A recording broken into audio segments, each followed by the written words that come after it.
The Four Musicians of Bremen. There was once a man who had a donkey. Now this donkey had served him faithfully and well for many years, carrying his flour to the mill.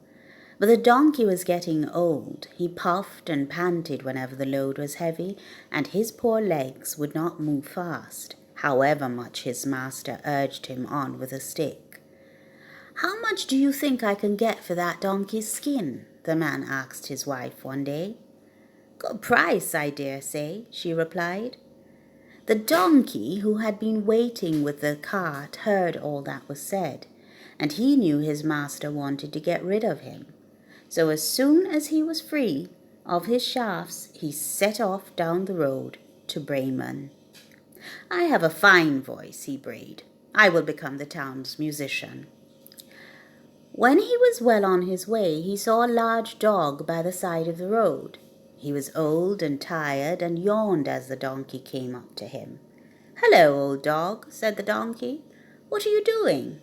"Hello, old donkey," said the dog. "I'm having a rest before I go on my way. My master wants to get rid of me. I cannot hunt as I used to. My legs won't let me run so swiftly, so I am off to seek my fortune elsewhere." "Why not join me?" said the donkey. "I have a fine voice, and I'm off to Bremen to become the town's musician. Come along too. I'm sure you have a good voice." "Well, my voice is as strong as ever," said the dog. "Well, why not?" And he fell in step with the donkey. They did not hurry, and they had all the time in the world. So they saw a fine cat sitting on a gateway in the sun. He looked very miserable, as if the rain were falling. "Hey there," called the donkey, who always spoke first. "Why so glum? It's a lovely day." "Maybe so," answered the cat, "but I'm getting old, and I cannot chase the mice as I once could, and my mistress is going to drown me in the well. I'm running away and having a rest on this gate. I don't know where to go. What shall I do?" And just then the cat lifted his voice in a yowl. "Do?" said the dog. "Why, join us, of course. You have a fine voice, even if you are old, and we are off to Bremen to become the town's musicians. 2 or 3, what will it matter? Come along with us. You're welcome." So the cat jumped off the gate and fell in step beside the donkey. He was still a bit shy of the dog in spite of what he'd said, and if he got tired he could always hide, or for that matter, ride on the donkey's back. The 3 friends went on their way. The road was long and dusty and round a bend, and then they came across a farm cock sitting on the barn door, crowing loudly. "Goodness me," said the donkey. "What a noise! Why do you do that?" He looked at him sternly, and he shook his long ears to clear the sound. "I'm telling everyone I will be fine tomorrow." "Fine for some time, that is, or some people. Or perhaps I won't be so fine. Who knows, maybe my song is not for me. We have visitors coming, and the cook wants to make soup with my bones. That is why I'm crowing. I don't know what else to do." "Oh, that's easy," said the cat. "Come with us. We're off to Bremen to become the town's musicians. With a donkey's bray, the dog's bark, my meow, and your crow, well, we should be just right. What do you say?" "Well, I've nothing to lose except my old bones," said the cock. He gave a last crow, jumped off the barn, and joined the others. Bremen was still a very long way away, and they were walking slowly, so naturally it fell upon night. The donkey and the dog lay down near a tree, but the cat and the cock climbed up to the branches where it was safer for them. The cock flew to the top and called down excitedly, "There's a small house just up ahead. We'll be warm there. I can see the light. Come on, let's go, let's go." So the four friends set off towards the light. They could see the light shining out into the road from the small house. They peered in the window, and what a sight met their eyes! A band of robbers was seated around the table, with a spread of good food, stolen loot, and much more for the eyes to see. All round them was gold and silver and jewels that they had stolen, and a warm fire glowed in the fireplace. Oh, it was very inviting.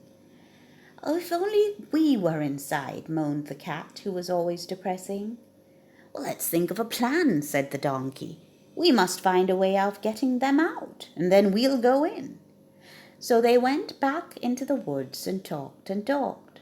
At last they had an idea. They went quietly back to the house. The robbers were still eating and drinking and making merry. "Come on now," said the donkey. As he was the biggest, the donkey stood with his front hooves on the windowsill. The dog, who was the next in size, jumped up onto the donkey's back. The cat climbed up onto the dog's back, and his fur rippled as he dug into his claws in. "Steady," the dog muttered. "Those claws are sharp." The cock flew up and perched on the cat's back. When they were all ready, the donkey brayed, the dog barked, the cat meowed, and the cock crowed, as he had never crowed before. You've never heard such a horrible noise in your life, I promise you this. The robbers were terrified and ran out of the house, away and into the forest. The joyful animals ran into the house and fell on the feast. When they had eaten and drunk all they could manage, they settled down for a night's sleep. The donkey stretched himself on some straw in the yard. The fire was nearly out, but it was still warm, and the cock flew up to a high beam. He felt safer there, as the cat curled into the hearth. Meanwhile, the robbers were in the forest. All was quiet. "Let's go back to that house," said one. "It was the best hideout we ever had. Let's go back there. That was only a noise we heard. Come on." So they crept back, one by one. The boldest of them went into the house. It looked just as it always did. The dying fire gave out a little light, so he stooped down to pick up what he thought was a spark to bring back the fire. He held a match to the cat's eyes, which shone in the dark, and leaping up with a yowl, the cat scratched his face and hands. The robber ran to the door, but the dog who'd heard him leapt up and bit his leg. Out in the yard, the robber fell over the donkey, who kicked him hard, and if that were not enough, the cock, roused from his sleep, crowed and crowed with all his might. The terrified robber ran back to the others, bleeding, sore, and scraped. "The place is full of monsters," he gasped. "Something spat at me in the kitchen, something else bit me, I've been kicked, and there is a terrible judge on the roof who calls my name. I was lucky to get out alive." So the robbers went on their way, leaving the house to the four musicians. They decided the house was just right. They had no need to travel on to Bremen to be the town's musicians. They could stay there and make all the music they wanted, and that is what they did. So if ever you find a lonely house with strange music coming from it, it may be the four musicians of Bremen. Perhaps they're practicing.